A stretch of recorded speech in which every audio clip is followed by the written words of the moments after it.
Hello प्यारे friends, कैसे हैं आप सभी। आज के इस वीडियो में आप सभी का स्वागत है। और आज के इस वीडियो में प्यारे साथी हम सभी ऋग्वैदिक काल की सामाजिक स्थिति के बारे में पढ़ने वाले हैं। पिछली वाली वीडियो में हमने ऋग्वैदिक काल की राजनैतिक स्थिति के बारे में पढ़ा था। आज हम सभी ऋग्वैदिक काल के सामाजिक जीवन के बारे में एकदम बहुत ही बेहतरीन तरीके से समझने वाले हैं। प्यारे साथी, ये है प्राचीन इतिहास का एपिसोड नंबर 18। चलिए शुरुआत करते हैं इस बेहतरीन सी वीडियो की। प्यारे साथी, अगर हम बात करें ऋग्वैदिक काल की सामाजिक स्थिति की, तो यहाँ पर मैंने कुछ बुलेट पॉइंट्स लिख दिए हैं जिसके माध्यम से मैं आपको एक्सप्लेन करके बहुत ही अच्छे तरीके से समझाने वाला हूँ। चलिए अब अगर हम बात करते हैं प्यारे साथी, तो जो ऋग्वैदिक काल का सामाजिक जीवन था, तो पहले हम जान ले कि आखिर ऋग्वैदिक काल का समाज कैसा था। तो प्यारे साथी, यहाँ पर लिखा हुआ है पितृसत्तात्मक समाज, यानी कि ऋग्वैदिक काल का जो समाज था मेरे प्यारे दोस्त, वो क्या था? पितृसत्तात्मक था।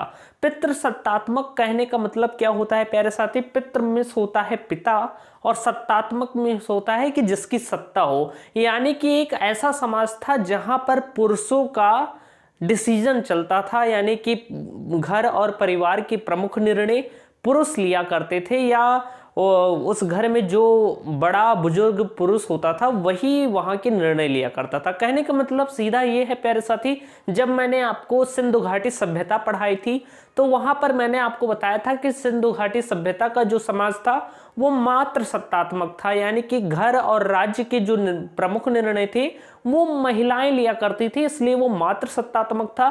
लेकिन धीरे धीरे मैंने आपको बताया कि जैसे कुरीतियां भी बढ़ने लगी और उससे क्या हुआ कि महिलाओं के अधिकार छीन लिए गए। आपको सिंधु घाटी सभ्यता में समाज मात्र सत्तात्मक मिलेगा, लेकिन ऋग्वैदिक काल में क्या होगा कि वही समाज पितृसत्तात्मक हो जाएगा, यानी कि घर परिवार और राज्य के जो प्रमुख निर्णय हैं वो कौन लेने लगेगा? वो पुरुष लेने लगेंगे। और धीरे धीरे ये प्रक्रिया आगे बढ़ती जाएगी।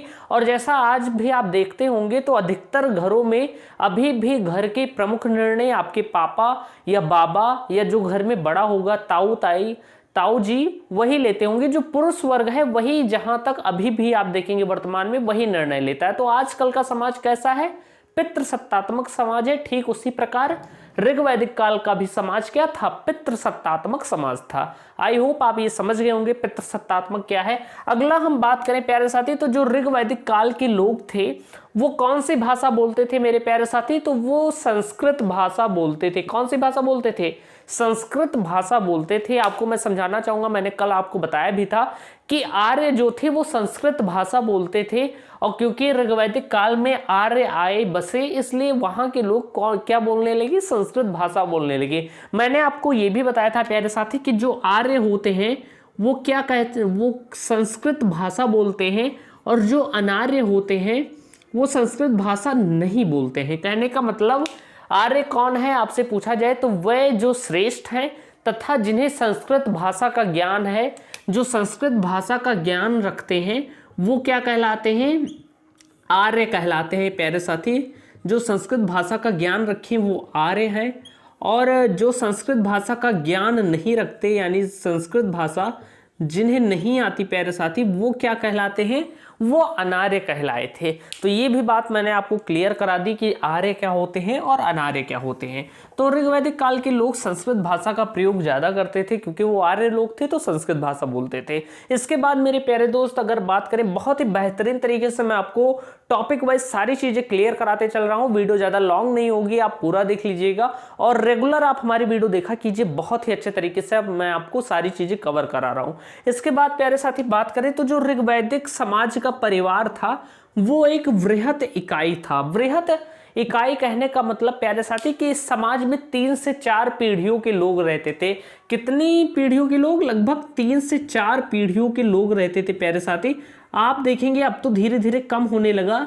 आज के कुछ सालों पहले देखेंगे प्यारे साथी, 50-60 साल पहले जब आपके पापा बाबा छोटे रहे होंगे तब वो भी बताते होंगे, या कहीं कहीं गांव में अभी भी मिलता है कि कंबाइन फैमिली होती है, बहुत ज़्यादा बड़ी फैमिली होती है, जहाँ पर आपके दादा दादी रहते हैं, चाचा चाची रहते हैं, और आसपास के जो बड़े पापा बड़े मम्मी, ये सारी चीज़ें, चाचा चाची सभी एक साथ रहते हैं, काका काकी हो गए, सभी एक साथ रहते हैं। तो बहुत बड़ा परिवार कहीं कहीं गाँव में, अभी भी आप गाँव में जाएंगे तो कई परिवार ऐसे मिल जाएंगे जो क्या है, एक वृहत इकाई में रहते हैं, यानी कि एक ही घर में 20 से 30-40 लोग रहते हैं, यानी कि बहुत बड़ी फैमिली है, चाचा चाची, काका काकी, बड़े पापा बड़ी मम्मी, ऐसे सभी लोग, पापा मम्मी उसी में सभी लोग रहते हैं। तो वो क्या है, एक वृहत इकाई है प्यारे साथी।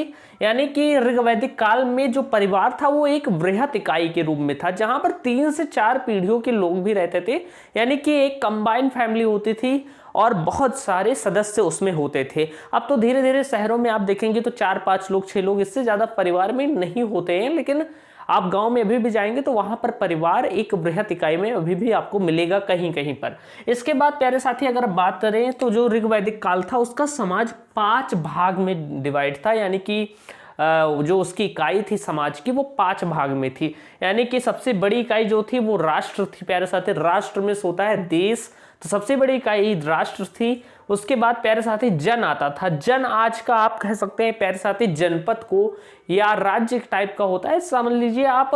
राष्ट्र सबसे बड़ी इकाई थी जो देश कहा जाता था। उसके बाद आता था आपका जन प्यारे साथी। जनपद आप समझ सकते हैं कि जनपद से थोड़ा बड़ा भी हो सकता है, तो जनपद मान लीजिए जन को। उसके बाद विस आता था प्यारे साथी। वर्तमान में विस को हम तहसील कह सकते हैं, यानी कि वर्तमान का तहसील तब का जन था। फिर प्यारे साथी आपका ग्राम आता था, ग्राम में हो गया गांव आपका।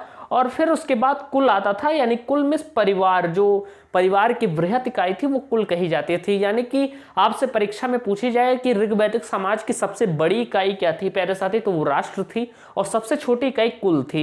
यानी कि सबसे बड़ा राष्ट्र, उससे छोटा जन होता था जिसे हम जनपद भी कह सकते हैं, फिर विश्व जिसे हम तहसील भी कह सकते हैं, तब विश्व कहा जाता था। आज की तुलना करके मैं आपको बता रहा हूं जिससे ज्यादा समझ में आए। फिर ग्राम यानी गांव, और कुल प्यारे साथी परिवार कह सकते हैं। तो इस तरह डिवाइड था आपका समाज प्यारे साथी। मैंने आपको बहुत सारी चीजें बता दी हैं। इसके बाद प्यारे साथी बात करें तो इस समय अगर हम बात करें कि लोग कैसे थे, यानी जाति व्यवस्था कैसी थी, अगर इस समय की जाति व्यवस्था के बारे में बात करें प्यारे साथी, तो चलिए उसे भी नोट करा देता हूं। तो प्यारे साथी आप देखेंगे कि ऋग्वेद के 10वें मंडल में एक पुरुष सूक्त है जिसमें ब्रह्मा नामक व्यक्ति का वर्णन मिलता है। आप लिख लीजिएगा प्यारे साथी इंपॉर्टेंट करके कि ऋग्वेद के प्यारे साथी ऋग्वेद के 10वें मंडल में, ऋग्वेद के 10वें मंडल में एक पुरुष सूक्त है, एक पुरुष सूक्त का वर्णन मिलता है,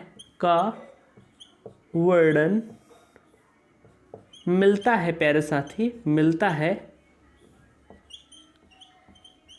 जिसमें एक व्यक्ति ब्रह्मा के बारे में बताया गया है, जिसमें एक व्यक्ति ब्रह्मा के बारे में बताया गया है। अब क्या बताया गया है मैं आपको भी बताऊंगा कि ब्रह्मा के बारे में बताया गया है। और प्यारे साथी मैं अब आपको बताऊंगा कि ऋग्वैदिक काल की जाति व्यवस्था कैसी थी। इसी पुरुष सूक्त में आपको इसके बारे में जानने को मिलता है। तो अगर हम इस ऋग्वैदिक काल की जाति व्यवस्था के बारे में बात करें मेरे प्यारे दोस्त, तो ऋग्वेद के 10वें मंडल में जो प्यारे साथी है 10वां मंडल, उसमें एक पुरुष सूक्त का वर्णन मिलता है जिसमें एक ब्रह्मा नाम का व्यक्ति है, उसका वर्णन किया गया है, जिक्र किया गया है। अगर हम बात करें कि ये ब्रह्मा नामक व्यक्ति का वर्णन क्यों किया गया है, तो ये जाति व्यवस्था के लिए किया गया है। ऋग्वैदिक काल की जाति व्यवस्था कैसी थी उसके बारे में बताया गया है प्यारे साथी। मैं आपको एक फिगर के माध्यम से बताना चाहूंगा, मैं बना रहा हूं। मान लीजिए कोई एक ब्रह्मा व्यक्ति है, मेरी उतनी आर्ट सही नहीं है लेकिन मैं कोशिश करूंगा। मान लीजिए प्यारे साथी ये वही व्यक्ति है जो ऋग्वेद के 10वें मंडल में ब्रह्मा नाम का व्यक्ति है, जो पुरुष सूक्त में उसका वर्णन मिलता है। तो मैं वैसे ही बना लेता हूँ इसका फिगर प्यारे साथी। ऐसे कुछ फिगर मैं आपको बना लेता हूँ। ऐसे मेरी आर्ट उतनी अच्छी नहीं है लेकिन मैं आपको समझाने की कोशिश करूँगा प्यारे साथी। ओके, तो मान लीजिए प्यारे साथी ये ब्रह्मा नाम का व्यक्ति है जो पुरुष सूक्त है, उसमें ऐसे ही एक ब्रह्मा नामक व्यक्ति का वर्णन मिलता है, जिसमें क्या बताया गया है प्यारे साथी, जिसमें बताया गया है कि जो ये ब्रह्मा व्यक्ति है इसका जो प्यारे साथी सिर है उसे ब्राह्मण कहा गया है, या पुरोहित भी कह सकते हैं। क्या कहा गया है? ब्राह्मण कहा गया है प्यारे साथी।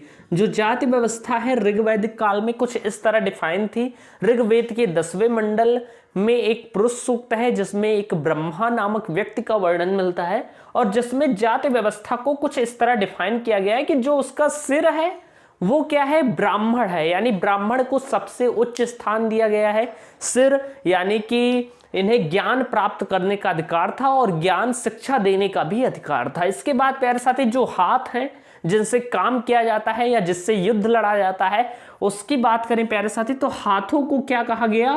क्षत्रिय कहा गया। एक ऐसे व्यक्ति का वर्णन मिलता है जिसमें उसके सिर को ब्राह्मण कहा गया, हाथों को क्या कहा गया? क्षत्रिय कहा गया प्यारे साथी। और जो आपका ये कमर था इसे क्या कहा गया? इसे वैश्य कहा गया।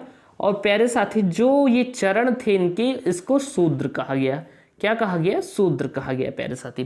तो आप ध्यान से समझेंगे कि जो ऋग्वेद का 10वां मंडल है उसमें एक पुरुष सूक्त है, उसमें क्या है कि एक ब्रह्मा नामक व्यक्ति का वर्णन मिलता है, और वो व्यक्ति क्या डिफाइन करता है कि ऋग्वैदिक कालीन जाति व्यवस्था कैसी थी, जिसमें सबसे उच्चतम स्थान जो था ऋग्वैदिक काल में, यानी कि ऋग्वैदिक काल में जो सबसे उच्चतम दर्जा प्राप्त था वो ब्राह्मण या पुरोहित कह सकते हैं, ब्राह्मण को प्राप्त था प्यारे साथी। उसे सिर दर्शाया गया, जो हाथ थे जिससे युद्ध लड़ा जाता था वो क्या कहा गया? क्षत्रिय कहा गया। जो पेट या कमर की तरफ का जो भाग है उसे वैश्य कहा गया। और प्यारे साथी जो पैर का वो है वो शूद्र कहा गया, यानी कि सेवा करने का इन्हें और पालन पोषण करने का इन्हें और युद्ध लड़ने का जो अधिकार था वो क्षत्रिय को प्राप्त था। प्यारे साथी ये चरण शूद्रों को इसलिए व्यक्त किया गया क्योंकि वो सेवा करें। तो ऐसा ऋग्वेद में वर्णन मिलता है। मैं अपनी तरफ से कुछ नहीं बता रहा हूँ, जो ऋग्वैदिक काल में जिसका वर्णन मिलता है उसके बारे में आपको मैंने सारी चीजें यहाँ पर बता दी हैं। तो मैंने आपको बता दिया कि ऋग्वैदिक कालीन सामाजिक जीवन कैसा था प्यारे साथी। 2-3 पॉइंट और लिख लीजिए।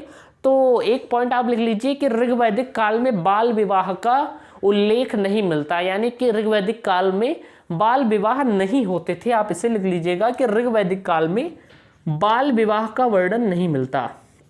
आप लिख लीजिएगा ऋग्वैदिक काल में बाल विवाह का वर्णन नहीं मिलता प्यारे साथी। क्या नहीं मिलता? इसका वर्णन नहीं मिलता है।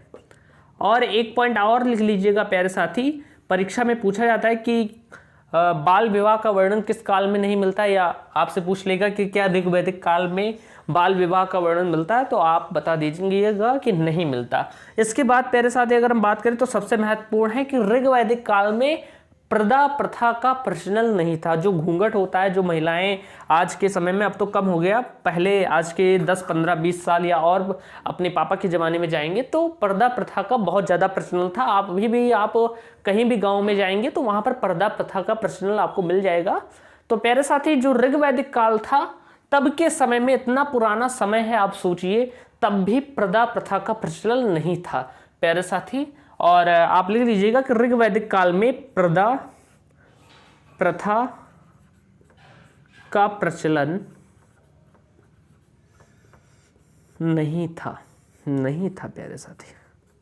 ऋग्वैदिक काल में पर्दा प्रथा का प्रचलन नहीं था प्यारे दोस्त। तो प्यारे दोस्त, मैंने आपको ऋग्वैदिक काल का सामाजिक जीवन बता दिया है एकदम बेहतरीन तरीके से। आप इस वीडियो को अच्छे से देखिएगा। वीडियो पसंद आई हो तो एक अच्छा सा कमेंट कीजिएगा। ऐसे वीडियो चाहिए तो आप कमेंट बॉक्स में बता सकते हैं। कोई भी क्वेश्चन हो तो आप पूछ सकते हैं, मैं उसका आंसर आपको दे दूंगा। कोई भी टॉपिक हो जो आपको नहीं समझ में आ रहा है, कमेंट बॉक्स में लिख दीजिएगा, मैं आपको वो सारी चीजें क्लियर कर दूंगा। मिलते हैं अगली वीडियो में, तब तक के लिए जय हिंद, वंदे मातरम।